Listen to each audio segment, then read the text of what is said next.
Hi, I'm Cesar De La Cruz, co-host of the Tolleson-Mack podcast. Today is a great day. We'll get into our guests here in just a little bit. We want to dedicate this podcast to a good friend, Jesse Pettigrew. He's actually the reason we kind of met. Brandon, he's Yes, sir. a good friend of ours, and Yep. No, he'll be missed for sure. I just want to tell a story real quick. We were building an arena, and I had Matt Sherwood's son was helping us, and I was like, "Oh shit, you're Matt Sherwood's son." I was geeking out a little bit about. That's when I first got into roping big time, and so I sponsored Matt during the finals. I put a patch on him, and I gave him some hay, and it was cool to see my name on the on the TV or whatever. When we got back, Jesse came over and came roping with me. He came over with Jake, and he goes, "What team roper?" Or no, I told him about my situation. He's like, "What team roper would you like to do?"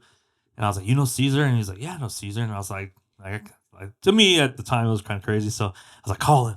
And he called you, and you answered. And he's like, "We're gonna set something up." So we went over to Chandler, the Buffalo Wild Wings, and our first date over there. That's awesome. Mm-hmm. Good friends ever since, man. Big casino. Jesse was a good guy. I met him in college, and he was kind of the protector of the group over there. He'd make sure nobody would pick on us or Yeah, that's go cool. go to the parties and stuff. But Yep. yeah, he'll be missed, and great stories.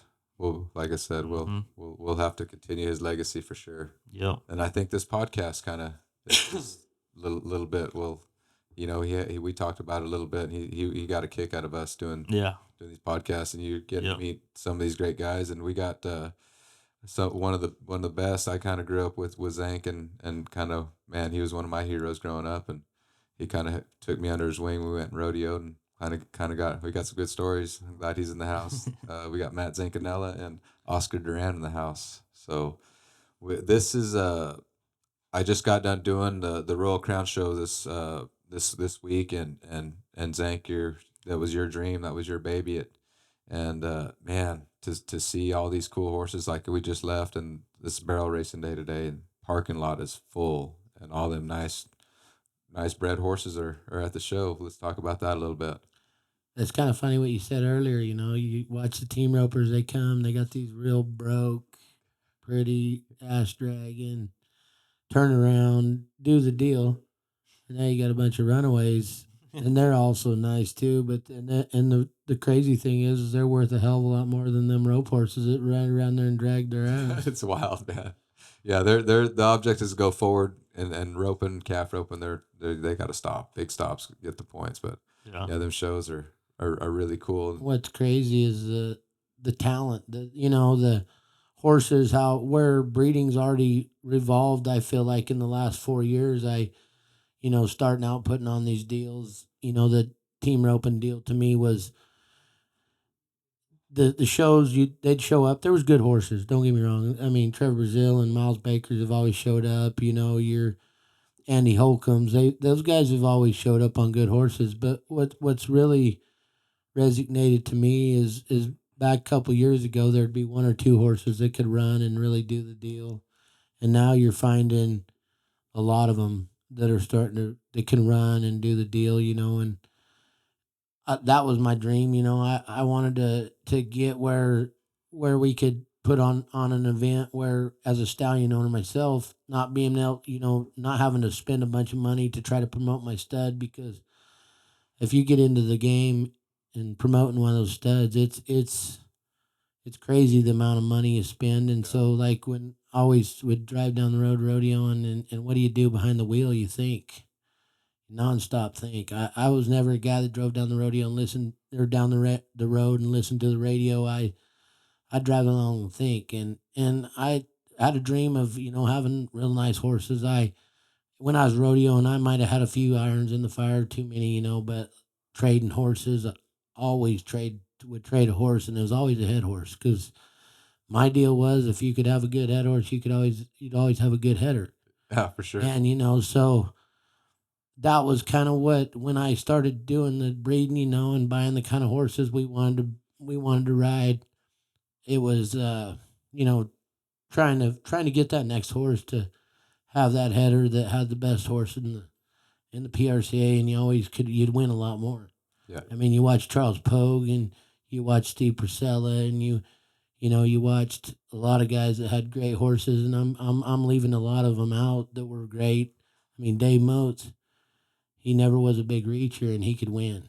He had old Hereford, that old fast horse, and that was kind of where I wanted to, when I started doing the stud deal, I wanted to have head horses that could haul ass. I mean, I never was a big heel horse guru. I needed a heel horse, and that's probably one of my downfalls too. If I'd have been a little more worried about having a better heel horse, I probably would have won a lot more. But I won enough to think that I could do it good enough that I was all right with it, But I knew the whole time when I rodeoed is you needed to figure something out. You need to figure out a way to make a living. I thought raising horses was one of them. Boy, did I learn. Go buy you a stud. Let's get a couple mares. Let's see where this goes. Next thing you know, you're broke. I mean, you're broke all the time. I mean, raising horses, you're broke. You wanted to sell a horse, and thank God you had a few horses around that you could sell. But when my dream was to be able to create a program that would market our animals. And I mean, I've told a lot of people that I rodeoed with what my dreams were a long time ago, and I might have told it to a few people later on that might probably would have went on and took my idea and started other programs, and that's what set the fire in me when I seen the programs out there that they had started, and I know where they'd got the idea. I mean, because I told too many people probably, Well, but your horses run. I mean, I've even seen you over there in the bulldog inside Hazen for your brother-in-law Sean, and like it's a it's cool to see. Your horses have always been really fast horses. You've always um, loved the horse that can run. I love the track. I love Yeah, the yeah, racetrack. As a you know young boy, I went to the racetrack. My dad, he was a vet, so we spent a lot of time at the racetrack in the summertime. So I learned to love fast horses. I shit, the best heel horse I ever bought was or ever owned was Candyman. He come off the racetrack. yeah. So the racetrack was always a part of me. So running horses and stuff, and don't get me wrong, like when I was in California with Jim Wheatley and back in the day, and Joe Murray's and the guys that raised Driftwoods and different horses like that, I would catch a lot of hell because you got race horses, them race horses, they're dumb, or they're they don't have minds on them, and everyone that had a that idea of a racehorse because they never rode one that never been to the racetrack, Yeah. that, and once it all comes out, I mean, yeah, Driftwood, he's a cold blooded horse. I mean, they're cold blooded horses. Yep. You're gonna probably have a pretty easy going kind of horse, but at the end of the day, what are you gonna have when it's time to go win something? When you say racehorse, are we talking thoroughbred or a quarter horse? No, it's a quarter horse. Oh, I, quarter I, horse. I don't get me wrong. I watch the thoroughbred races, but what really tripped my trigger is that 350, 400 yards. Some bitch that could leave there screaming. And that was what I thought always was what you wanted for a rope horse, And once I learned how to take the racehorse, the track horses, buy them off the track, because my dad would always find them, that might not have won much as a 2-year old or a 3-year old, or one that they're having hell keeping sound or whatever. We'd bring them home. Once I learned that, you don't even touch a racehorse. When you buy a racehorse off the track, put him in a pen, feed him normal feed, he's going to look like complete dog shit not long after, but he's going to come around, and when you start riding them, they're pretty normal. Yeah. But what happens to most people, they buy one off the track, they get him home, we're going to go to riding this horse. Well, let me tell you, he's loaded up. They're loaded. Yeah, yeah, and like I've noticed a lot. So we show up with Trevor Brazil. We talked about Trevor Brazil and Miles Baker's program. They're 4-year-olds. They're 15-1, 15-2 hand horses. As 4 years old, they're stout. They look good, and they are crossed with running blood with some kind of cow bred horse. And I think that's where your program, your show, the Royal Crowns. I noticed that a lot because we got a string barrier, which is different than a lot of the shows. The steers are scored out there a little bit, and they got to run them down. If your horse don't have any kind of run, even the heel horse, they got to have run. And so that's kind of you're really highlighting that part of your program is them suckers being able to fly too. Well, that's the biggest thing is, I mean, what's my favorite heel horse is one that can haul ass. Diesel, That's my favorite. Oh, yeah. Diesel, we got to You ride Diesel, you would leave the box on Diesel, and you'd think you were like, what the hell, I'm late. and then all of a But you know sudden, what? Every steer was straight as a string. No it's, matter if you watch the head or not or what it was, but when the steer turned, you were right behind him. I rode him at Salinas, and I had as fast as a steer can run, and I was not late on the. I was You there for rode the him at first time. Vegas. I rode him in You rode in Vegas. And I rode him. Vegas. It's the same. I was there in the same shot. I had one in But you Salinas, felt same late every shot. time. Yeah. You felt late every He time. knew when to get there. Yeah. But he had enough speed that he could stride out and get there if he needed to. He kind of was a cool horse, and like that being with the Adams. I wish I would have got to hang out with Wes a little bit more. The the head of the whole program there. I think at one time there he was real smart about the Oh, horse program, and you knew Wes a little bit, and I spent a lot of time with Randon and Dustin, and them guys knew a lot about the horses and stuff, and they just got me into it right there at that stage of my career about 2006 and 7. I had no idea that that's how you take care of a horse, put a slinky on them. They had them in the lights and all this shit, and you got to spend a lot of time with Wes, I'll be honest with you. The Royal Crown probably come from one of Wes's ideas. He had $1 million classic where you bought one of his horses or bred to one of his studs, and you came and you got to compete for $1 million prize. He did it. I mean, for a few years there. Then he bought the place in Dublin, and he named it the Millionaire Ranch. Yeah. So he had it. I mean, and that's kind of what gave me the idea of the stallion incentive is when Wes Adams did the Millionaire Classic, and he did it. I bet he did it 3-4 years, and I know he put a lot of his own money in it to make it happen. But it grew his program where now, I mean, if you look, two of his boys are some of the top cutting guys in the country, and Randon, we know he's a world champion. I mean, he had a lot of good ideas. Wes did, and Wes was very sharp in business, and he was just good guy to really talk to. I mean, he'd tell you the truth. Well, He'd tell you how it is. before Wes passed away, Transmission, we got to see him at the NFR. Clint Summers riding that horse. And before Wes passed away, those were he kind of got those bred, and he had Rooster, and there was about 5 or 6. I think each kid got one, right? Randon got one, Duty got one. All the kids got a colt. Well, Randon and Wes were really the first ones. I mean, they talk, the Flag Ranch, which they've really produced a lot of the real, top cow horse running horse crosses. Yes. And Wes Adams did this 15 years ago. Exactly. Maybe 20. I mean, he had own daughters of Streak and Six and own daughters of, Dash for Cash. I mean, he had own daughters, and he was crossing them on, I shit you not, Transmission's dad looked like a Shetland pony. Yeah. I'm not shitting you. He was a Hollywood done it, Yeah, right? he was a Hollywood done it, and he looked like a Shetland pony. Beautiful, long mane and tail. But Wes Adams had a vision. Yes. He had a vision but he was the first guy to cross a running horse on a cow horse. And when I got my stud, it was a freak deal too. I mean, I had this idea what kind of horses I wanted, and I could never buy them, like could afford them. And I happened to get this stud, but I always told Randon, this stud of mine, he's a cowy son of a bitch. I mean, and he's fast. He's athletic as hell. I said, I want the best cutting mare you got. I want to breed him because to me, in the cutting world, you got your highbrow cats, and I mean, they're real small. They're breeding them down. So I always said, man, Randon, I think if we took one of them badass cutting mares you got and crossed them with my stud, I think we'd really have something. And he did it the other way, and it worked in the roping and stuff like that. I don't think that anyone's ever tried it.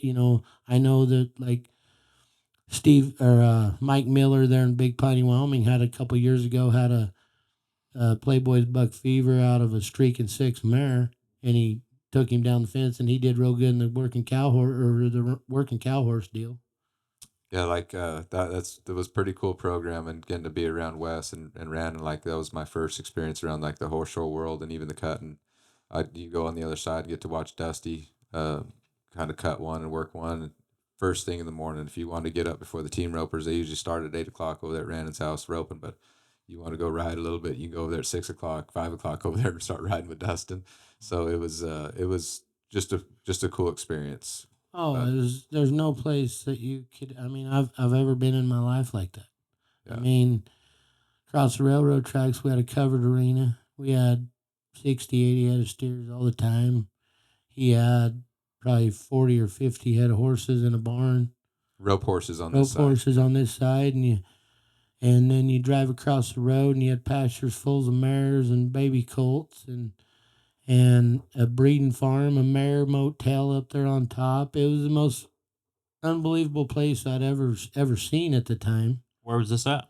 Dublin, Texas. Dublin, Dublin, Texas. Texas, where they make that real Dr. The Pepper. real Dr. Pepper. Oh my gosh. And it will ruin you. It will. It's not the Yeah, same. it It's will not the ruin same. you. So Oscar, how are you in We'll get Zank? Oscar involved this Yeah, time. how are you in Zank? How you know Zank? I met Zank, about 12 years, 14 years ago. Mira, mucho tiempo. Yeah. I met Zank over a good friend of ours. His name's Monroe Timberlake. I met him. I met Monroe. Then he introduced me to Zank. That's when I met him through through Cattle Active when he was doing the Cattle Active. Yeah, Cattle Active, and just I'd kind of seen you around when you were driving, helping some of them guys, and we'd met along the way, and that's how I met Oscar. It was one of our most popular podcasts. Was Oscar out there last year with the Ambrand steers and kind of talking to us about how they all come about. We could talk about it a little bit, Oscar. Like we had a little bit of issues getting cattle across the border. I know there's been maybe a couple months now you've been trying to get these things crossed, but the screw worms down there in Mexico they put a halt on everything. Let's talk about that a little bit. Yeah, all that quarantine just set everything back. You think it's as bad as they say, or pinte veintioso gringos? No, The I market's so think, high. Oh, you never know. I think it has a little bit of everything that's going on out there. The steers you had a handful of Ambrands and you had a handful of natives this year at the Royal Crown. Well, let's talk about how we got that group together. Well, Zank's the one that put that set together. He had a friend of his that brought a set that he had sold back last year. They had him out there in Denver, I believe. They had a guy bring him down here, and then he found some natives down there in Texas that we were able to put them together. Did you get them out of the Hamilton deal? Actually, it was Oscar and our buddy Emmett Hernandez. He really bailed us out of a pickle right there. I mean, You were in a jam, Zank. I was in a jam, and honestly, it was. I was a little stressed about it, but because you couldn't find cattle. I mean, I talked to Calvin Taylor, I talked to Mike Fuller, I talked to all these producers around Arizona, and Your there's no- shows you want fresh cattle. That's the most important thing. well, my thought is if you're trying to put on a first class event, you gotta have first class cattle. Right. You gotta have first class help. You gotta have. I mean, everything's got to be first class, and that's kind of what I try to do in the roping deal. Is I try to have first class cattle, and I was a little worried about it not happening this year. And what was crazy is I had a guy said he had 100 and some head, and you'll be all right. I can bring him, and then backed out on me about 4 days before. Yeah. And we literally found these little black natives. We found them. Oh, it was on a Friday, so the Friday before we found them. Saturday I told the guy to take them, and Monday we picked them up in Abilene, offloaded another truck, put them on there. And what's crazy is how well they took it. Right. I mean, That's good. We chased them around the day before, to kind of get them broke in, and they were pretty tough to get them broke in, but I think they took the show pretty good. The natives are always hard, man. I don't know if you watch the 6 and under healing, but I'm gonna tell you right now, I've never seen a fraternity without even a cattle, and that many badass horses. And I like I said, It was unreal. It was even because the cattle were even. You kind of need a tough set of steers. You need tough conditions and stuff, and you got to be able to wean the best horses out of the group there. Yeah, one of my one of the classes I had to kind of the intermediate healing. I run them black natives, and then I brought in them big Mexicans because they'd weed them out. Yeah, the big Mexicans, them suckers, they'd hopped. I mean, their asses were wide, their feet were wide. You better throw a damn good loop, or you're gonna rope a right leg. The judges scored big time on how the horse takes a hold of the steer too, so they were gonna get hit pretty hard right there when the rope come tight. So a lot of them did. And then some of them horses, how they get a hold of the steer too. You know what I'm saying? It's pretty important. The judges want to see that they get pulled down the arena a little bit. They're gonna get docked a couple points. So for sure. I mean, at a normal roping, do you think it's a little bit harder at a show for the cattle? I mean, they hold them a little bit longer, a little bit more like. Honestly, they put them through it. I mean, it seemed like this week I had less cut legs than I normally do. You'll get some cut legs, and what's nice, most of our events we have 300-400 heads, so my guys in the back, and that's where Oscar comes in to make sure that we try to like sort them. I mean, Right. if I have a round, I want to bring in the runners, I'll bring the runners in, and then I'll have a medium set or a slow set or whatever it is. But I take and we try to sort them the whole time. We try to have a pre-roping before every deal, but having them in the back to sort them and having our radios and making sure that we do I feel like we're trying to put on a first class event Well, again. like I said, it's one of the only setups where Zank's over there running the shoots. He's there. He's watching every run go, and he's got a radio. The flagger's got a radio, and Oscar's got a radio in the back. And the only reason I do the shoot is because if I don't do the shoot, I won't watch every run. And I don't know if you know, but team ropers bitch worse than a goddamn barrel racer. Yeah, that way you're right All there. you got to do is get the ground right, and barrel racers are your best friends.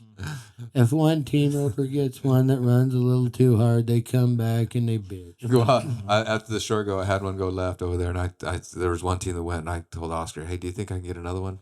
And he got on the radio, and they gave me a pretty good score. And I mean, it was actually a pretty good score. I didn't hear the score, but they scored us pretty good because they Well, want to that's see the degree of crazy. difficulty a little bit. Is people, they bitch about their steer, but there is 3 points the degree of difficulty. So if Yeah. you have one that hauls ass, the judge is going to give you 3 more points just for the degree of difficulty.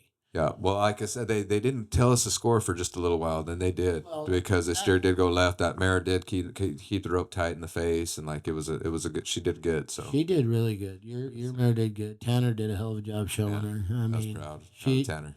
I mean, it little different. If you wouldn't have got the leg on the second one, you were gonna be right in the middle of their. We would have got money for sure, and yeah. like that's the thing about your opens, it separates it a little bit right there. The helpers comes in play, Well, but like this whole setup was cool because like that's her second jackpot ever, and she took it really good. I Really mean, good. string barrier and everything. So that was the true test, and I was proud of her. I know I made a mistake, but I was kind of Baldwin's riding her. yep. And like I said, we just placed out of the money in the short go, so it's like man, it's it's kind of a. you were trying too hard. I know that It first was your 1,050. I know, man. I was so nervous on the first one. After I messed up on the first one, I was like, man, we'll just kind of catch them. And actually, we kind of let loose, just made some good runs, and kind of actually got back to short go, and she gave us a chance. So it was like, man, I was kind of a cool deal. Like I'm just an amateur There was breeder, 50 in that class, 53. Yeah, 53 in that class. So I mean, that's doing it. Because I'm gonna tell you right now, no one's showing up at this show with something that doesn't work. Hey, Trevor and Caleb and Miles they were all there. You know what I mean? Like They it was were. Andy Holcomb. He had some head horses. So it's like, hey, man, it's pretty. I was proud of her. I was That's right. pumped. That's right. That's right. I mean, And me that being is- just an amateur type of breeder, I got in with Mr. Bill Myers, and he helped me with Smooth Guy, and I had a nice little mare that I rodeoed on, and man, it was like you had a dream about having that kind of stuff. I had a dream that my kids would be riding horses that I, Wow. kind of, raised and stuff like that. So I'm actually living the dream right now. I kind of got one of my boys at Dakota give me a horse back in the day when she was 2, and they're doing all the events on her. They head and heel and rope calves and breakaway, and it's pretty cool. Even goat tie on her on the She was stage. a little erratic in her It's- early days. Yeah. No, she was. It's awesome though. She just needed fed. Zank just needed a bale of hay. It's all. She grew up out in the desert over there in Dublin. It's not much feed out there. But man, like it's been cool, and like Oscar, like talked to us a little bit about you went down to Mexico a little bit and had some steers picked out, and you had everything ready to go, but it just didn't happen. They wouldn't let you cross them. But Yeah, we had some steers put together. He put a couple of steers together that we're supposed to have down here for this event, and that's when the quarantine came in and put everything on hold. what part of Mexico did you get them steers picked out? Well, Zach, where do we get these steers? We have different parts of the region of Mexico. There's a big part. It's called the Urique, Huachochi. All parts of the region deep down south of the mountains of Mexico. And you fell in love with the mules because in that part of the country, it's a lot of rocks. Oh, the mule thing. That's a whole different thing right there. The mule thing. I love the mule thing. Zan got me hooked on the mules. Me and him were just having a conversation over here on the way.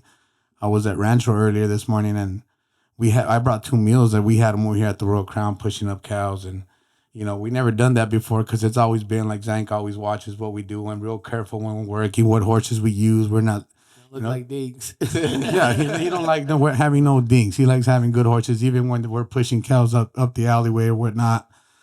And I told him, you know what, I'm really proud about these meals, Zank. I want to ride them. He says, do whatever you want to do. Yeah. And it's pretty fun, the meal thing, and it all comes in with the cattle. We're just right now on the way over here. We're showing we're getting some meals ready that we're going to have for next year, and they're meals that come proven from down Mexico, meals that he's taught me more about meals than I've ever known about meals. Zank is an all around guy because I remember rodeoing and stuff. I'd laugh at him because he would want to go like he'd be looking at these mules at the rodeos. You know what I mean? They'd be in Grand Entry and people would be riding around. Hey, I remember this white one. I think it was over there in maybe Phillipsburg, Kansas, or something like that. You were after this mule. You were wanting to talk to this mule. It was a white mule. This person was riding around and stuff like that. Where did your love for mules come from? Dude, my dad was a mule. He was a mule man. We lived in Rock Springs, Wyoming, and everyone was a hunter. Yeah. They had to get a pack mule. If you're gonna go up in the big mountains, you gotta have some. You gotta have some stock. Well, PZ, he would always go to Ada, Oklahoma, to the mule sale, and he'd always do it about I think that back then it was like March or April. He'd go in April, and him and his buddy Kimball Call, he had a truck with a 53-foot flat straight trailer. Well, when they first started, it was just a gooseneck trailer. He'd go buy meals, and he'd bring them home, and he'd buy them for not much. I mean, you buy a meal for $1,500, you buy them for $700-800 back in the day, and he'd bring them home and he'd price them at $3,500. Well, shit, before you know it, he had him a 53-foot straight trailer. My dad was a vet. I mean, he's a vet. He has plenty going on, but he'd go to Ada, Oklahoma, him and Kimball Call, and they'd come home with 30 mules. And I'll guarantee you before the middle of May, he wouldn't have a mule. It was the goddamnest business I'd ever seen. Jason Williams' grandpa was big time into mules when I was growing up, and he'd go to the Verde Vaquero deal up there where you and Caesar or you and Tanner would rope, and they'd race mules, and then they would pack them. They would do the whole thing. So he always had probably 10 mules around growing up. So I rode a mule before. Yeah. No, mules are fun. We have about 10 mules right now. Hey, yours are good looking. Yours will move around. Like yours will stop and turn around the way I don't want one to do. I don't know about that. But Well, bring them up. They're gonna be, if you're going up in the mountains and you got to climb a rock side of the rock and it's as wide as this table. Let me tell you, that mule is priceless. That's what the Brazilians say too. We go to the Croman Canyons Mule Sale, which is in May, the first part of May, the first weekend in May. And it's pretty unique because what I love about that sale is people come from all over the country to buy a mule, and it's up in the mountains. The sale's in the mountains, so if they want to ride the mule, they get on the mule. They can take this $1 for a ride up in the mountains if you're a confident mule owner. If you got a decent mule. Now, there's some of them don't let them ride them. Me, they can ride them all. I don't care. But it's one of the mules that people come from all over, and the mule deal is what I've always liked about the mule is you could find a decent deal on a mule, and if you took them to the right place to market them, you do really well. Like, so I'd been to Bishop. My dad always wanted to go to Bishop Mule Days. And I always told him, I said, I'll go to Bishop, but I've got to get a mule that's worth a shit. I'm not going to look like Phil. I'm going to Bishop. I'm going to win that son of a bitch. I'm going to win all around. I don't care. That's why I was after that white mule at one time. So I go to the mule races at Ada, Oklahoma. There's a buckskin mule that wins this race by a minute. Like, good bit. I said, that's the meal I want. Well, I went and talked to the trainer. He wanted $5,000 for the meal. I said, I ain't giving you $5,000 for the meal.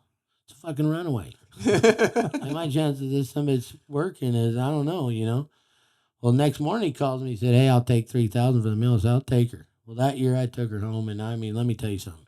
You train a mule, you want to be a better horseman, train a mule. Because you learn about give and release. If you think you're gonna pull on a mule and pull him into submission, I got news for you. Some bitch gonna be on 303 running down at full blast, and you can't stop him. But honestly, the meal deal, and I got that meal and I took her home and I roped on her and I did everything on her for a year. And I said, I'm gonna send her to Jake Clark Meal Days. I'm gonna sell her. I sent her to Colby Giants, one of my guys, one of my buddies that he works for me now. But I mean, I've been buddies forever. And I sent him. I said, hey, I need you to sell this meal at that sale, but I'm not gonna be there. I'm rodeoing. I send the meal. He called me after the preview. He said, Zank, she ran through the back of the arena. I said, what? She ran through he says, I had to take her out of the sale. I had to take her out of the sale. I said, really? Send her home. So I brought her home. Well, that year, I'm telling you, when I say I did everything on a meal, I did everything. I healed more steers on this meal than I did a horse. I tortured her. She mealed up. Let me tell you, I'd let her know she was mealing up. And then she was one of the only meals that I've had. I mean, there's very few that don't meal up, but when they don't meal up, you got a good meal. The problem is you might have a good meal, and that sumbitch will meal up. And then you ain't got much of shit. And that meal, but when they don't meal up, it's unreal. But that meal ended up. Explain mealing up, Zank. Don't do a damn thing you want them to. Just run it off or just. Don't do a damn thing you want to. But anyway, so I used that meal. Well, anyway, my dad always wanted to go to Bishop Meal Days. I said, all right, I'm finally ready. Like, I'd take her to the jackpots and I'd school him on her. Well, then I let Junior, one year he couldn't catch on his horse because he runs him by the corner. I said, hey, you're taking Phyllis to the 4-H finals. He says, what? I said, yeah, you're taking her. He takes her over there and wins the 4-H finals. They tried to disqualify him because it's 4-H and he was riding a mule. And he walks by this one gal on the fence, and she goes, "You cocky little N," called her N-word, called him an N-word, and he called me Zank. She called me, "You cocky little N-word." I said, "No." I said, "I made him ride that son of a bitch." Let's take a little break. Fill these cups up, and we'll come back with some rodeo stories. That's what I want to get to. Sounds like a deal. Well, this second half with Zank and Oscar, we're going to be sponsoring it with Hoof Grip. What do you know about Hoof Grip, Brandon? And it's a good product, and they take good care of the podcast. They're a great company. Is that a worm floor? Yeah. It's like Man, those are amazing. The durability of them too. You know, I know a lot of people that have them, and they're just the softness on the horse. In the horse show world, Zank, there's a lot of those rigs out there, right? With them. I don't know about the horse show world. I think any horse trailer you buy these days, there's a reason they cost $200,000. They put the works in them. Yeah, they have them in there, you know, now. Yeah. So yeah. And when they piss, it goes through the floor, you know. So that's a great. Rubber mats are out. yeah, for sure. And like I said, they're in all the trailers now. It's pretty neat product. Get quality you can stand on. Hoof Grip is the proprietary formula that provides shock absorption for your animals with no ice buildup, slipping, cracking, or sogginess, making it the safest, most comfortable, and maintenance-free flooring on the market. Hoof Grip installs quickly and easily over existing surfaces, is easy to clean, and withstands extreme heat or cold. From vet offices to barns, wash racks to trailers and more. Visit hoofgrip.com to find a dealer in your area today. But Zank, I know Brandon really wanted to talk about the old rodeo stories. And man, I guess I got into the game about 2004, 2005 and kind of really got out there. And that's when I got to hang out with you and Brandon out there. You guys kind of were a fun group of guys to hang out with. You guys roped really good, top of the game. And all the jackpots. You guys were jackpot kings too. You guys didn't miss a jackpot. Let's talk a little bit about those days there, the early 2000s. Everyone was probably on speed. I don't know, but when you go to 100 rodeos, you know, and you can't drive across the street and get the mail, you find your ways, you know. I mean, it was kind of that's the era that was, you know, the days when speed was introduced, you know, speed was introduced to the world, you know, and that was probably what, you know, in the early 2000s, that's kind of where it was, you know. A lot of you did things that you probably would have never done, you know. A lot of us picked the wrong path. Man, it's a tough lifestyle, Zank. We got to drive 10 hours, you know, we got to drive all night and then perform the next morning at 8 o'clock, 9 o'clock in the morning. Then we're going to load up in the rig and we're going to drive somewhere that night and we're going to rope another steer. And then we're going to load up again and we're going to go somewhere the next morning. 4th of July is one of the hardest. Like, they don't give the Cowboys enough credit, and like Yeah. I really still to this day I talk about a lot on the podcast. They don't get paid enough for what we do and kind of what we put our horses through and stuff like that. And Put I your mean, horses through. Put yourself through. Well, that old saying that, back in those days, and it's different now, I don't know, but you guys were like rock stars in a way. Like they expected you guys to show up to these events, and you guys made it happen. I mean, not just for the way you made your living, but I mean, it was, you guys wanted to hit as many rodeos as possible, make as much money as you possibly could. There wasn't back to back then. It was everyone showed up. There was a big slack, and it was a 2-header. That's you would run one in the slack, and whenever perf you were in, so you might run your first one with that rodeo, fly, do another one, and I just think back when I roped with just Chris Lawson. I think we took 21 or 23 charter plane rides Wow. in that year. I mean, this guy would enter us like you couldn't believe, and it was, I mean, was the limit over 100 rodeos back then? it was 100 rodeos. Yeah. I mean, it was 100 rodeos, and it was hard to get to 100 rodeos. Yeah. It was damn hard, because with now, with the back to back, it's a little easier. But when I rodeoed, it was a 2 and a short a lot of times, and what determined if you made the NFR was if you made the short round. The guys that made the short round every week, they were the ones at the national finals. Rodeo's a lot different now. You got tournament style rodeo. Me and you were talking about it earlier. Fort Worth, Texas, back in the day, I feel like it paid better. Yeah. I mean, now it's tournament style. The rounds pay a little bit when you on the way to the top, to get to the finals and stuff. And the only way you ever win anything of any amount is if you make the finals. I think the tournament style people think it's a little easier for people to watch or, to follow, but at the end of the day, I don't know how well it's helped rodeo because I feel like those rodeos are paying the same. Yeah, that, and I mean the guys are roping so much faster now. You know what I mean? And it's wild to see some of these guys put 3-second rounds, 4-second rounds. I mean, we knew him as babies, and I've known Denton Dunning since he was just a little bitty guy. And Tyler Tryon, you knew him since he was just a baby. So like these guys are really taking over this game, and they're jackpotting really good, and they're roping really good. But man, they go full contact every single gosh dang run. Like even at the jackpots, there's full contact. Well, I mean, they're roping steers that weigh 350 to 400. I remember the big M brands. I mean, showed up. we can talk about where rodeos changed, and rodeos changed for one. I mean, yeah, everyone says, man, it's so tough now. To me, it's changed because the cattle have changed. I mean, when we rodeoed in the 2000s, when we were talking about early 2000s, we had Daryl Sewell, Clay Taylor. They would take these Mexicans and they would use them all year long, and they'd have 500, 600, 700 head, and they'd have them in a feedlot. They'd gate cut them and send them to the rodeos. We didn't have the availability to get on your phone and see who ran this steer and at a different rodeo or any of this shit that they have now. And to me, there was a reason the headers ran close.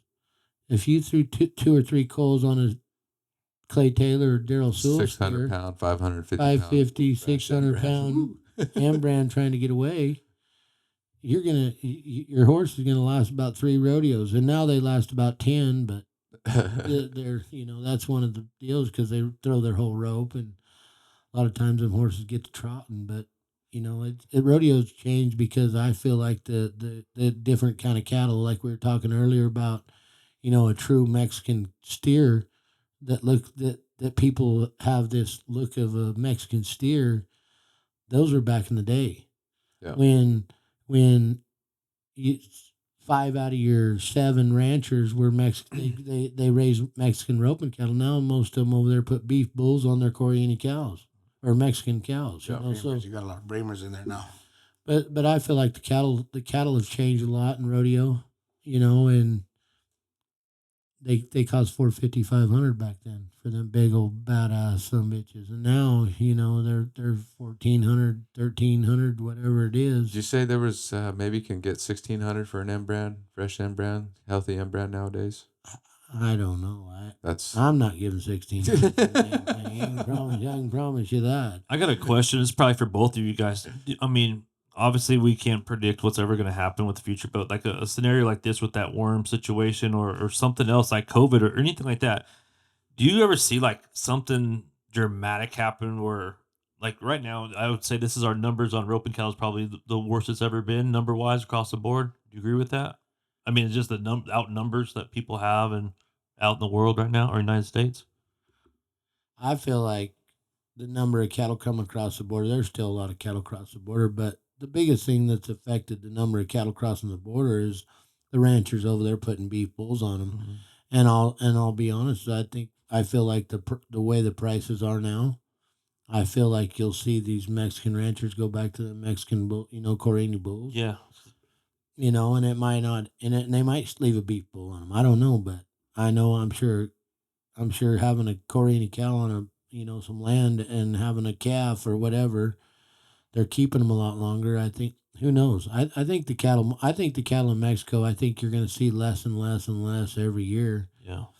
Because it doesn't look like an easy gig to me. I mean, every video I've ever seen, I see very few horses. They're always on foot. I think, and I see my guys send me pictures of people bringing them cattle and they have them tied up in a pen.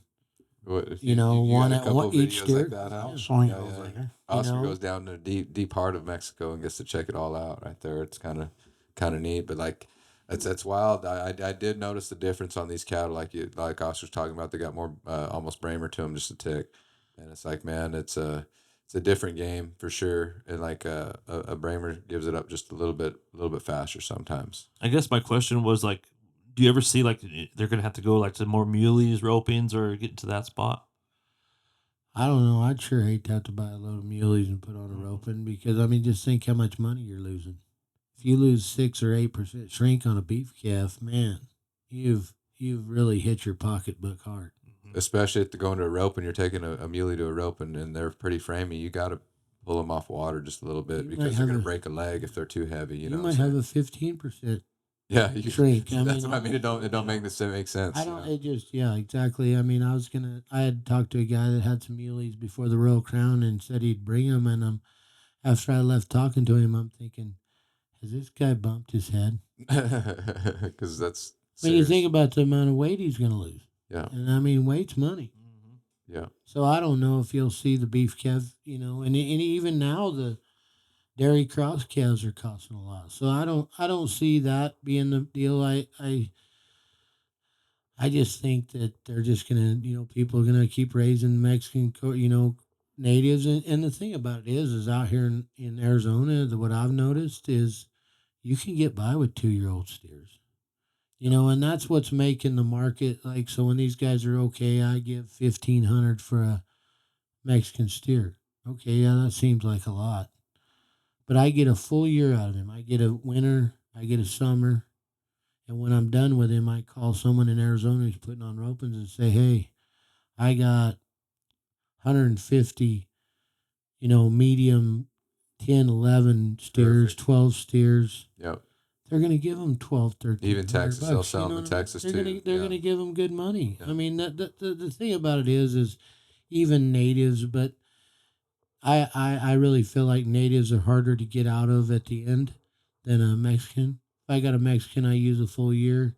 I think you got a better chance of getting out of them. So I just think I don't think the cattle are going to get real short because I feel like the producers that are putting on ropings these days need that 2-year-old steer. Some of them are 3-year-olds. Some of them are 4-year-olds. I mean, there's cattle I know they're roping in this county that we're sitting in for 3-4 years. I got some at the house.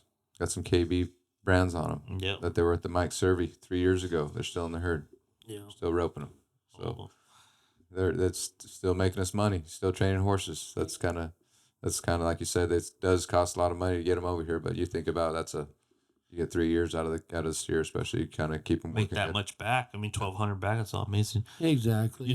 You said something earlier about Junior. Tell us. I mean, not everybody knows kind of the story behind that. Could you break that down a little bit of like your relationship with him? Junior, he's been around there since he was about 6. I knew Junior's dad back in the Junior day. D's is who we're talking about. Yeah, I'm So, sorry. I knew him back in the day, and he rodeoed me and a friend of mine, Wes Goodrich, and we went to a lot of rodeos together, and we went to a lot of jackpots, and we become friends, and Rhea had run across some rough, hard times, and he needed at the time. Actually, Junior was having hell with it. Juvenile, like the juvie in Arizona, because he would forever when I got Junior, he'd pack a fork in his pocket. And I'd say, Junior, why you want a fork in your pocket? He went to school in Yuma, Arizona. I think he had to fight a lot. Wow. I think it literally, when he come to South Dakota, it took me, I'm going to say a month to check in his pockets before he'd go to school, make sure he didn't have a fork. Honest to Wow. God. I just, his dad run across some tough times and needed some help. So I took Junior in, and It's amazing. and I never adopted Junior because I always said if he wanted to leave, I didn't want to have no ties to the little sucker, in case he wanted to leave, couldn't handle the heat. But he turned into a great kid, and we we we we do a lot. I mean, we still talk a lot, and when he's having hell, he'll call. I mean, I raised him from 6 to. I taught the little sucker to read. I mean, and I was gonna buy him Silva, the reading program. Boy, you call and get the price on that shit. You're gonna teach this sucker to read. The power of the horse really helped that kid out a lot. It kind of helped his mind, and you keeping him busy, and get, like, we got to get up in the morning, we got stuff to do, like, it kept his mind going, because I think where he come from in Yuma, he didn't have them horses, and he didn't have That's that all- arena, and he That's what I was going to ask you. especially Yeah. like kind of how it was. If you want to find trouble, it's not very hard to find. You just kind of go across the street, you find trouble over there if you want to. So when you started, like, I get, you said from 6 years old. So like when you first got him kind of going on roping, did you see like, were you kind of like, what age did you see like, damn, this kid has some talent? Like, were you kind of like, how'd that work? Did you have to work? Did he have natural raw talent, or how'd that have to play about? Junior roped the dummy for hours. His dad lived in the hood. They lived in the projects. They had a sawhorse in the backyard, and Junior learned to rope the dummy. I mean, Junior knew how to rope. I picked him up in Kansas City, Missouri one time, and I'd picked him up when we were headed to Kansas City. We get there, and there's jackpot in a little chicken shit arena, and I had this horse I called the Bean. He was a brown, ugly, Good horse, though. look goofy looking, would stop on his front end, kind of a bronky son of a bitch. And Junior just kept, Hank, let me ride your horse. Let me ride your horse. Yeah, I mean, let me ride your horse. So I'd give him my horse. Well, then when the run would be done, he'd chase the steer down when he was, first days, the first few days I was with him. And he's chasing steers down. And I can't remember, one of them guys roped a steer, and the header had the rope, and the steer ran behind Junior's horse and got under the tail. And this barn, the rafters weren't very high in it. And this brown horse bucked him off. It damn near hit the rafters. And I'm not exaggerating when I say this. And when he hit the ground, he ran over the fence and stood there the rest of the night. Never got back on the horse for a minute.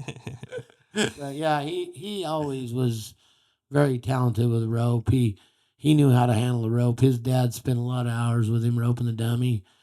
Ree was always a good dad to him. He wanted him to be somebody, and because in his, I guess his family tree, there's not very many of them that went on and done much. His grandpa was a big time Brangus breeder there in Yuma. He was a judge. I mean, I'd go to the Wow. Cow Palace, and I'd meet Alex Dees, bullshit him back when I knew Reed. He'd get me to introduce me to his dad, and he was a judge at all the major Wow. Brangus shows, but none of his kids went on and did a whole lot, and I think it had a lot to do with where they were. I mean, Yuma's a tough area, I really think, for Yeah. people to come up in, and just like you, Caesar. I mean, you come from the Bronx of Tucson, made it. So I mean, you know what The horse, man. living in the damn hard country was, and I think that's where they were. But yeah, he's doing really good now. He's married. He's fixing to have a kid. Orange, Texas? Is that Where's Texas? Which I don't know Lot- how the hell he handles that. But Yeah, but It- way different from Yuma. I know that for sure. Different country for sure. I'm So proud of you guys were up there in where, Minnesota or where? South Dakota. South Dakota. So I'm 15 miles from the Minnesota border. how was that for him up there? I mean, was it hard up there? For being an outsider coming from Yuma all the way up there, new kid on the block? I mean, No, he was 6 years old and he loved it. He Yeah. got the rope and he had everything he wanted. yeah, the other kids, there's no problems or nothing. No, we did. Yeah, we had That's a. what I meant. There was a house. There was a house down the road. It was, I call it Little Mexico. It's where all the dairy. This dairyman owns a place, and it's all. And he had a kid on the bus called Gustavo, and he'd get kicked off the bus, and it pissed me off because I had to drive him to school. So he'd gotten in a fight with this Gustavo probably, I don't know, 10 or 12, a lot of times. I mean, I had this problem for a minute. So finally, I went down to Gustavo's house right down the road and knocked on the door, and guy's dad and said, "Hey, is Gustavo here?" Yeah. I said, "These two little son of a bitches are going to fight right here on the front yard," and we all watched it. And after that day, they were buddies. That's cool. But he got kicked off the bus a lot. He was a trouble. He was kind of a troubled kid, and I don't know. People. What was funny is when I put him in school, and first week he was a little asshole. He'd bring home these pink slips, and I wouldn't even ask him. Like, did you get in trouble? Because the principal had already called me. Yeah. Like, hey, Junior, he did this today, and he'd bring him home, and he'd tell me, no. I said, you sure? And he'd say, no, and he'd finally fess up to it, and I'd take him tack room and Kristen out of leather, over and under, and I'd whip his ass. And 3 days in a row he did this. Like, brought home this pink slip, and I took him in tack room, I whipped his ass. And third day he come home, I whipped his ass, he pissed his pants. I never had a problem with him after that. That's Ever. cool. Ever. I don't think I he mean- ever had that though, where he was at. I mean, Oh, no. he didn't have an What was adult funny- kind of tell him, "Hey, this is not how you act." You know, Is when his dad came back, we'd be somewhere, or when he came back after he had his problems, and he'd come back, and Junior, he'd be doing something like at an amateur rodeo. We'd there, and he's in the pen roping the sheep, and his dad told him, "Get out of that pen, get out of that pen." If I said, "Junior, get out of that pen," let me tell you, he'd crawl that fence like it was the pen was on fire. That's cool. right. It's Zank the uncle for sure. He was a good uncle to Junior. I've never met. I mean, I've been around, seen him a bunch. I've never shook his hand, never met him. So I'm looking forward to having him on the podcast. Hopefully, Podcast for yeah. sure. We'll have a podcast for He'll sure. have some good stories. Two-time NFR, right? He's been there twice. Yeah. Hell yeah. And the horse that he rides was let's talk about that horse, because that's one of the fastest head horses in the PRCA. I've got the heel behind him, and Yeah. that sucker can roll. I had one horse like him in my life. One. And I've been trying to have good head horses since Moby Dick was a minnow. I mean, Zank made the finals healing. He's always been wanting a head horse. I've always wanted head horses. And I had one back in 1996. He come with Candyman, same load, Solo. His name was Solo. His big sorrel, bald face, 4 high wide socks. He could haul ass. And I was roping with Mike Booth at the time, and he had a old horse, Stony. He was like 24 years old. He'd duck out of the arena. But boy, if he'd hook one, you were fast. And we just started roping at Salt Lake City, Utah. And he rode Solo. First time he'd rode him was Lewiston, Idaho, the week before. We won both rounds in the average. We go to Salt Lake. We win Salt Lake. So then Pendleton coming. And he says, that morning we're fixed to go to Pendleton. He says, hey, you think I could take Solo to Pendleton this morning? I said, hell yeah. Ride him. But you know how everyone is at Pendleton. Always ride that old campaigner. Yeah. Mike Booth. He wanted to take Solo. Well, that morning it was kind of chilly. There was a little frost, or not frost, but I mean, there was a little dew on the grass or whatever. And he rides that horse that morning. Well, he blows the barrier out and has it on this son of a bitch. I don't know if you ever been to Pendleton, but they got a chalk line. He had it on this steer at the chalk line where people stand. The horse slips, falls, breaks his front leg, Oh shit. breaks Mike Booth's front leg, and what was crazy is Standard just an old broken leg. I mean, he had a broken leg. We go to get him the next day, and I don't know back then as I don't know if you ever been to Pendleton Hospital, but it was literally walk in, front deal. There's double doors, and then you see everything behind it. We come in there to get him because we got to leave, and they're literally hitting him with the shockers, trying to bring him back to life. Like, and anyway, he had got a bone chip in his blood, I guess bloodstream, and it ended up killing him. Oh, fuck. But the horse died, and Mike died, and then and since then I'd had several head horses, but Dylan was the one that was like him. Wow. Of all of the ones I had, I mean, and I had some good ones, like the black that Bubba won the wildfire on and shit like that. But I had good ones. But Dylan was the one that was like him. So You know. when you had these head horses, were you heading at the time?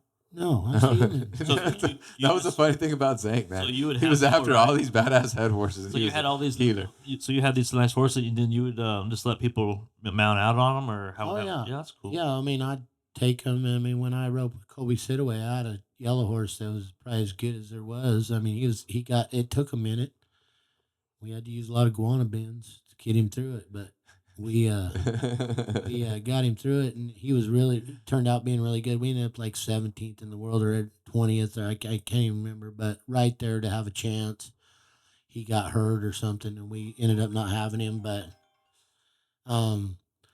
yeah, good head horses. My whole time I've been trying to rope that was my goal the whole time, to have something like that I could you'd win at all the majors. That's what I wanted to do. Yeah. Were you ever like roping with somebody and be like, knowing that your horse is kind of better than his horse, and like kind of like, hey, you should ride this one over here today, or kind of talk to him about it? Oh, I'm sure I told a few of them a few things, yeah, because I would, but if I did have one, they knew it. Yeah. Oh yeah. I didn't have to tell them. I mean, but the biggest thing is, I mean, still to this day, I rope with guys that ride my head horses. I mean, kid I'm roping with now, I'm riding one of my head horses. He's probably as close to Dylan as I've had the whole time. It's a horse called Two Spark. Too smart. On the Badlands circuit on him. I mean, he's a nice horse, but now I'm starting to raise them, and I've got the ones that I've raised, and I've got some ones coming. I feel that has the talent of Dylan. I got one that Oscar found me. That's something that this guy that he's got a gift to find a good horse. I mean, I got a bay horse from him that he'd found in Mexico. Is Mafia. He's got potential to be a big time horse. You know, I mean, I've got when I call Prince, he's a own son of Big Daddy Cartel. I mean, it was a blessing. I mean, I've been in some horse deals with this guy. I mean, he got me in a horse deal this last year that would blow your mind. I got a full sister to a 3-time world champion. His name was Riley's boy. Riley's boy. He got me a full sister to this horse. A friend of his had her. I buy her, get her home. She starts looking bred. Starts looking pregnant. I called his OD. I said, "Hey, this mare's bred." He said, "No, she ain't. She ain't bred. No, she ain't bred." Well, she'd been at the Lazy E. They bred her. She ended up being bred to PYC Paint Your Wagon. Are you shitting me? I man? got an own son. That, PYC, dang, man. Pink Zank's Wagon. lucky, dude. Zank, God loves Zank. Out I've of always this thought mare. so. And it was this guy right here hooked me up with it. And this- I had a friend that, like, you go down to Mexico, you get to. There's some pretty good horses down over there. back in the days when I was younger, that's what I would do. I was able to. I used to work with the guy back when I was about my early 20s, and he trusted me enough where I would haul these horses, and these horses were pretty high caliber horses, that would take out there and they would run them in big match races. And while I would do that, I was able to meet a lot of people, meet a lot of trainers over here. I built a lot of friendships with jockeys, and just something similar that what me and Zank have in common, like with the race horses. And one thing, when I see a horse, I like looking at the horse's eye, and just certain stuff that we all look for. And that's something that I have real in common with Zank. Besides working for him, that was a big blessing for me, and it changed me to give me opportunities to be able to call him and be like, "Hey, Zank, I found this," and he'll be like, and then he trusts me enough where we've been able to find these horses. Well, yeah, that horse that you guys found right there, that's pretty neat right there. Oh, this Prince one, It's he like a just once in a talked. See, lifetime the Prince, opportunity right there. the one I said like this, like Dylan, his full brother wins All American. Yeah. Yeah. They give like 160,000 That's to the what I sucker mean. as a yearling, Yeah, he was worth at the yearling. and he got stuck something in his eye and got a little blue mark. And this guy that bought him, who'd won the All American with his full brother, gave him to this guy. They let him have him. And my buddy, he's a jockey, good jockey, and he's a good friend of mine in Zags now. And he called me. I go to his house and I'm like, "What's that horse out there in your pasture?" He's like, "You like him?" I'm like, "Yeah, I like him. What is he?" And he's all like, "You know what? He's this, and that." And I'm listening to what he's saying. I'm like, "Well, it seems like a pretty good horse." I'm like, "You want to sell him?" He says, "You know what? I go into surgery next week. I need to sell this horse." I'm like, "What do you want?" So he tells me. I call Zangy, and I'm always worried because I'm like, see what Zang says, when it's a horse. And Zang's like, "Well, yeah, buy him." So he trusted me, and I kind of told him the story. This horse was worth over so much thousand, and he's never been raced. He's sound. I got on the horse. I sent Zank a video of me. I'm not the greatest guy on the horse, but I'm like, if I ride the sucker, you better buy him because I like him. So he trusted me to buy the horse, and now he has him, and he talks real highly about the horse, and that's something for me that That's pretty awesome. That's pretty awesome. Oh, he's a freak. He's a freak. Like it's been a pretty good business with you guys have here lately. You guys, we talked about arenas the other day, and I know when you have your arena drags over there at the Royal Crowns, your ground is impeccable. And when these horses are working and want to slide and you want them to turn, do all this stuff, you don't want any injuries. You don't want them slipping or anything like that. And you and Zank got a little got a drag. yeah. No, Zang's.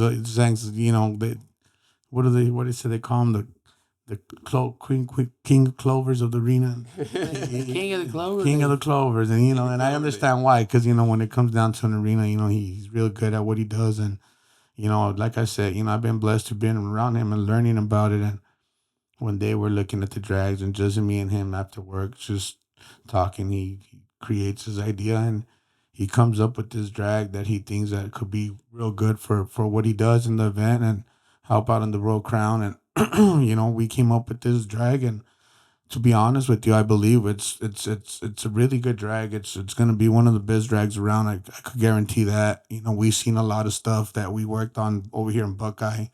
There's still a couple of stuff that we're working on it, but it's a great tool to have. We took it out to Vegas.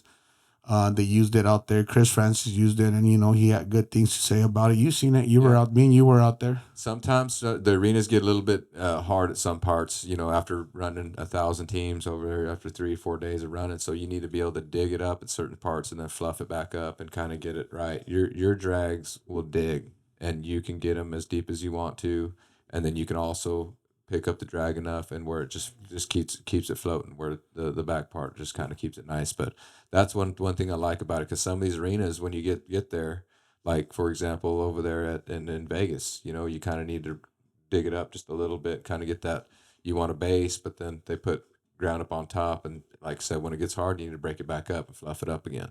And that drag does a really good job with that. So you do the welding and all that? You designed it and did everything? Absolutely not.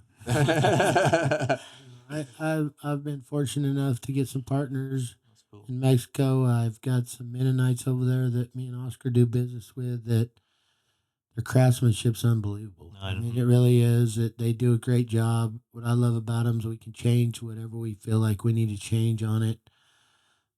The drag deal's kind of was kind of an accident. I mean, we didn't plan on having a drag business, and the drag came about, and I've been doing these events. And biggest thing with events that I've learned is team ropers, they bitch if they get outran. Barrel racers, you can keep them happy as long as the ground's good. And we've put on enough now that we've found where we really like the Black Widow. The Black Widow is a good drag. But the biggest thing is finding something that we can rip the ground in, like the big drags, or if you had a hard pan on the backside of second barrel halfway through your big drag, you got a way to do something about it. I really like that. But the drag deal, it's we give 30, 40,000 for horses, or these barrel horses are given two, Hundreds. 300,000. 300. So, I mean, you can understand why people would be a little disgusted about the ground being a little, not as good as it should be, and that's kind of where the drag came from. This drags out to the public already. Like you Yes, can sir. order them, or how's Yes, it work? sir. Outlaw drags. Outlaw drag. Outlaw drags. That's a kind of a Oscar's been pushing them pretty dang hard, and it was a idea both of them had together. It's pretty neat. It is. Got about 65 drags out now that we've sold. Wow. So we've had really good feedback, and on them, and they're really reasonably priced. Right. Like I said, it's the perfect mix. If you need to fluff it up and dig it up a little bit, you can do that. If you need to just keep it nice and level and floated, it'll do that too. Because every arena is different, everywhere you Yeah. go. So For Oh, sure, yeah, for sure. After For you- sand, you got one Yeah. sound, you got one with black dirt in it, you got one with red clay. But after you run so many team roping runs or barrel racing runs, like you said, it does get a little bit harder in some areas. Well, see, after an hour of you dragging or whatever you're doing, the tractor gets so heavy and the drag's so heavy where it compacts the ground, and that's something I've learned just by working with it and tweaking with it. And Yeah. cool. Yeah, you got to be able to have enough to dig, right? Yeah, for Somebody's sure. like, We were just somebody's talking one's about it kinda yesterday packed. over in Buckeye with the Maybe- guy. Maybe go just a couple inches down. You know what I'm saying? Yeah, we were yours just will talking go about a it. couple feet. If you need to go down, dig it Well, up. it's like I told the guy, and it's not to talk, like we love the Black Widow, but if we needed to find something where we were able to get about a foot deep down where, Yeah. Or you dig it if you needed to. That's the biggest thing. And there's a lot of good drags out there. I mean, the Groundhog's a great drag, but the Black Widow has some good benefits, and the Groundhog has some good benefits. So what we really did is we took the Groundhog and made a Black Widow Groundhog combination. Pretty that's where awesome. it's at. Pretty awesome. Pretty cool. I think it's going to change the game for sure. And then, like I said, another thing that you've been really focused on a lot, even when I was rodeoing, you were really doing the Cattle Active and the Zest Era products. Zank, and I know Oscar's a big part of that too. You guys work together with that. One of your colleagues right here, Oscar. Let's talk about that a little bit. That's been a great idea. It really helps the horse out a lot. Oh, the Zestera, we've been in business 17 years. It was an accident when it started, and it's turned into a hell of a business. The product's amazing. I mean, the only reason we're still alive is because it's badass. It really is. I mean, and now we've got a people product, body focus. It's been amazing. We've done a lot of cholesterol studies and pH studies and different things like that, and we've seen some very good success. Biggest thing is pH level, and that's in our horses and our cattle both. So like the Zestera, it's really good for horses that are going to be put through stress, any kind of stress, hauling, weather change, riding, whatever it is. It's a great product to combat those issues that we put our horses through. Horses are really acidic animals anyway, so it's something that really is effective. The cattle deal, it's the same deal. When we buy cattle at sale barns, they create a lot of stress. So those cattle are dealing with acidosis. We've done studies with like the Cattle Active with boluses, which we bought out of Switzerland, which are boluses go in the room and that monitor pH and core temperature every minute, compiles it every 15 minutes. We raise the pH 9 units, drop the core temperature 6 degrees in 15 minutes on a stressed calf. So taking a calf that's acidosis, which is 5, 2, 3, 4, anywhere in there, taking them where they're 6, 3, so they're in a positive energy. Biggest thing is pH has everything to do with our health, not only in our cattle, ourselves, but I mean, as a farmer, you understand pH level as well. Yeah. Well, I mean, how's your background in this? I mean, how'd you know all this stuff? I've learned it on the way. It You was said it was an accident. It was an so accident. How did that come about? a guy invented it in 1976 to kill Salmonella, E. coli, Fiftheria, and Listeria 5 to 7 seconds within contact. My father-in-law, he was a bacteria freak. I mean, he put the Perel gel on his hands. If he shook your hand, he was worried about bacteria. So when we had my daughter, Keely, we had her, he wanted us to use it on our house for a disinfectant for our house instead of using bleach, because bleach is a chemical. So we use it. I had an own daughter, a Peppy Sand Badger at the time. She was 24 years old. The vet came, thought she had salmonella, thought she had E. coli. He wasn't sure what she had. He treated her for it. Week and 5 days, he IV'd her. She wouldn't eat. She wouldn't drink. She was living on IV. And he came back. He said her gut shut down. She was shitting straight black water, so he said she was going to die. Well, the MSD sheet didn't hurt people or animals. I said, what do we got to lose? I drew 20 cc's of it because I knew it was good for salmonella and E. coli. I hammered her with 20 cc's in her mouth. Come out the next day, she ends up eating, drinking, ends up living. I didn't think much about it. Called my dad. He was just pretty much just like every vet there. I suppose you're going to replace antibiotics. I said, no. I said it made her eat and drink. That's why she lived. So I'm sitting in the coffee shop about a week later, and this old boy had bought a load of calves out of Watertown, South Dakota. One of them gets sick. He gives him Draxin. 3 days look good. 4th day lays down, won't get up. I said, I got this stuff. I'll come over and try. I said, I tried on a mare the other day and made her eat. So I went over there. I hit him 10 cc's in the mouth, 3 cc's up each nostril. Came back the next day. This calf ate every bit of corn in this tub, drank a half bucket of water, and ate ham. I'm like, holy shit. I've never seen that. Like, when they're down, they're done. Yeah, oh yeah. So I give it to him again. I go to circuit finals. Like, I'm headed to circuit finals the next day. So I had circuit finals. Well, the guy called me the next morning and said, hey, that calf's at the feed bunk this morning. Like, you got to be shitting me. That's where it started. Wow. It's been, I think we're 18 years. And I know Oscar, it's the first thing they do when they unload the truck, right? You guys are giving them a shot of Cadillac. Oh yeah, all the time. I was blessed to be able. Zang did a test on the horses. When was it, about maybe over 8 years, 10 years ago? 15 years. 15 years. That's when I met Zang. He like I said, I was blessed to be able to go through that deal. We got a couple of horses from back home. I had a friend that had racehorses, good racehorses, and Zang and Monroe had come up with this idea where they wanted to do a test down there with the product.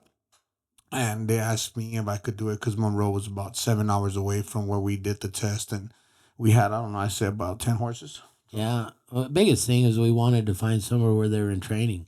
And Oscar, he's got racehorse friends everywhere. Mm-hmm. So he happened to find us a place. Actually, we did it on 8 head. And we started treating them. And Oscar, him and Monroe would take him to the vet every 7 days. So Oscar was a big influence. He was a big player in getting our study done on our ulcers that we did on horses. And every study we've done has been on horses that were in training, in use. When most companies out there do studies on ulcer medications or anything like that on horses that have ulcers, but they don't do anything with them. So like getting Oscar to put us in the place where we could do a study with where horses were in training. They had ulcers. Yeah, they were under stress. They were working. It was pretty cool to be able to watch that. You know, the whole study had to do with scoping the horse once a week, and they did blood work, and it was pretty cool because I was able to see it hands on, and it was an awesome deal how I seen the product work, and now it was like, man, wow. It's like everything else, you know. You hear people have different opinions about stuff, and you know, we use it. I'm like I said, man, I'm blessed to be able to have the product because just this week we had 200 head running out there in a big fertility like that. We usually have about 400 head, where we cut everything halfway, and everybody was so surprised how they're like, because these cattle they're going to be in Tucson next week, and honest, you know, to be honest with you, the way we kept up the cattle it was unbelievable. Yeah, it was unbelievable because the third day they were. Well, the biggest thing is if anyone watched Denver Stock Show, those were the Mexicans we used. Honest to God, after day 3, I was having to tell these guys to take the cattle away. Don't treat the water. Exactly. Would be like, don't treat the water. Don't feed the cattle. And they got stronger when they come back from Denver. They were strong. Well, because the biggest thing is cattle active turns lactic acid into an omega-3. So it turns it into high energy fat.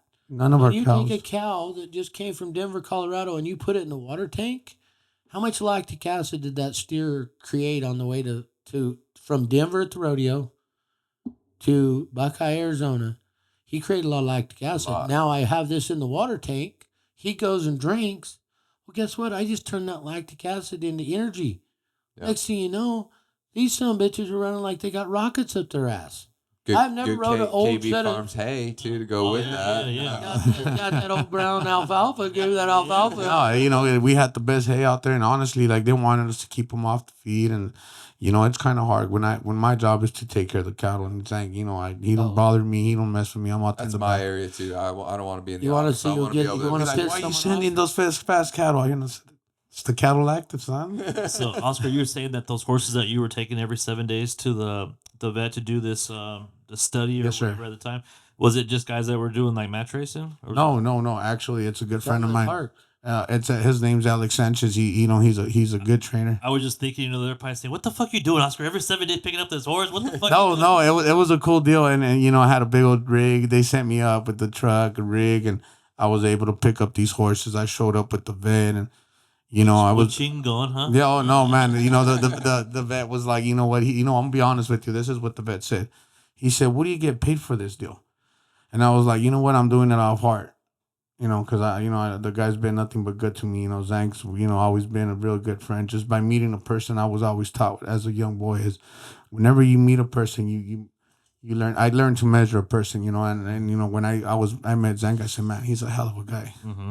And with time we build up like it's like a brother friend, relationship, and I look up to him a lot. And Monroe, can't say nothing about Monroe.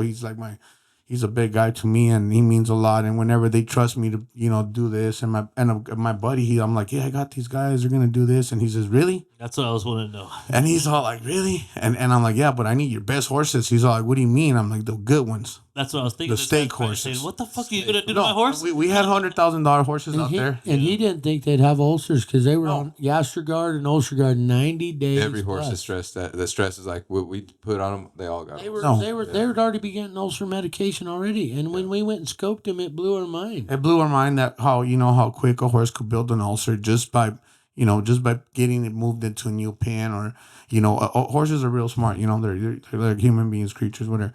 They sense whenever they're gonna go into battle. Mm-hmm. And that's when they start building this lactic acid. They start, it's just normal. It's like when I'm gonna go in the box. I start getting all nervous, Yeah. and it happens. It's just a normal.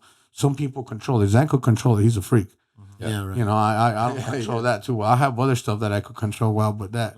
So it's just like a horse, and I seen them like when we went in there, because there were horses that were ready to go to race, and my buddy had them. I'm like, I need your good ones. So whenever I was able in there, and the vet was able to show me, and he asked me, we'll go back where he asked me. He's all like, what are these guys? How good of a friends are you? I'm like, no, they're good friends. I remember, I think it was Zank and Monroe, or they came over. They had a meeting with them, and I'll never forget that, because I just asked Zank this time in Vegas. I'm like, you guys owe me a fell hat, and he got it for me. He got it for me this Vegas, and he's like, no, they owe you more. Yeah. He's like, because this is some serious stuff. Yeah. But and like was I a told him, start. I was just blessed to be able to see it, because now it's changed my life. Just working with them and having this everything around me is different. And just the vet, like the vet said, he's all like, "Hey, you see all these books here?" He showed me in his office. He's like, "I went to school for that." He's like, "These guys are paying for you to see it and walk through it. Mm-hmm. It's an important test what you're seeing right here. And that's part of Cistera. And I'm not too much of a guy that sits there and talks about it, and when I should, because I'm the one that really seen it. I should be one of the guys that should be like hands on. But we use it on our horses, and people that know me, they know that I'm a big believer about it. And there's some that are friends and are not. Man, it works. I've seen it work. No, I've seen it work. I'm gonna tell you right now, it'll blow your mind. Is if you're a person out there that suffers from any kind of acid problems, stomach issues, gout, high cholesterol, you want to see it yourself? Get Yeah. the body focus. I gotta get some for Jake. He has gout. Man, we should have had some bottles. If I would have known, I would have bought you guys some bottles. I'll be back. I remember drinking it, and man, it was just awful, Zank. It was just the Drink it. nastiest tasted stuff. And I would joke with Zank, I was like, man, that stuff just tastes nasty. And then when you give it to the cattle and the horses, they just want to just get that taste out of their mouth. They just want to go get a drink and just eat some, whatever it takes. You know what I mean? What's Like, crazy it's like, is so horses whatever crave takes. it. But no, like it does. I've taken it myself when you get sick, and it actually does make you feel better. And I'm glad they got a pill for him too, because it Oh wow. didn't taste very good. Like just take it almost like a shot glass and you chase it with some orange juice or something. Tell the people where they can find it and everything. Bodyfocus.com by Pro Earth Products. It's awesome. Hell yeah. Cattle Active. And if you're look fighting, if you're a person that takes Prilosec or you gotta have Tums or any of that shit, look into it. It'll change your life. Gout. I mean, Doug Van Dyke, my announcer, 4 years ago, he was at my event in Rock Springs. I thought he was dying. Like, what do you do when you got an announcer who's got gout? He don't want to announce. So you're in a pickle. I blasted him with his best there. If it wasn't long, we had him lined out. That was a liquid. He took the liquid for a long time. But he'll tell you still this. It's funny because he'll talk about Zestera at the events and he'll say, and let me tell you, this really changed my life. And he means it. Well, I need to get some for my buddy Jake. He has gout and he's hurt. He's when it's bad, he's bad. He's a mess. So Jake Holloway? yeah, Really? yeah, he has gout. We got some bottles. Cool. I got bottles of truck at Buckeye. I'll get you. He some. don't eat seafood. Like he did this whole background, like what helps or what causes it or whatever. So he won't eat seafood or nothing no more. What's crazy is they can eat whatever they want. People with food allergies. He'll People love with that. People with allergies blows my mind. I got this Junior D's with me one day, and we're in Aurora, my South baby, my Dakota. Zorro, he's got bad allergies. He gets over there, and we go in the store, and we come out, and we're headed to Shawlawise as the road. We're cruising down the highway, and we're kind of out in the middle of nowhere. We're a ways from the hospital. All of a sudden, somebody starts getting hives on his neck. His lips start swelling up like I'm panicking. I just pull over, and all I had at the time was a gallon jug with a drench gun. I drench this little son of a bitch. The horses. Because the horses. In 1 minute, there wasn't a hive on him.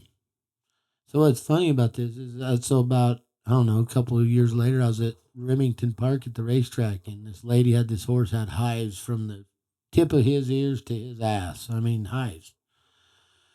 I tell her, I said, give that horse 10 cc's, and we get done bullshitting her, and we leave.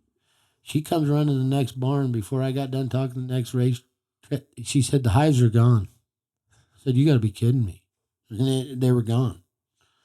That's awesome. That's awesome. I need to get some for my little boy. He gets that allergies bad. He's got allergies. It'll change his life. And I'll tell you something else. Acne. Acne is a game changer. Really? Wow.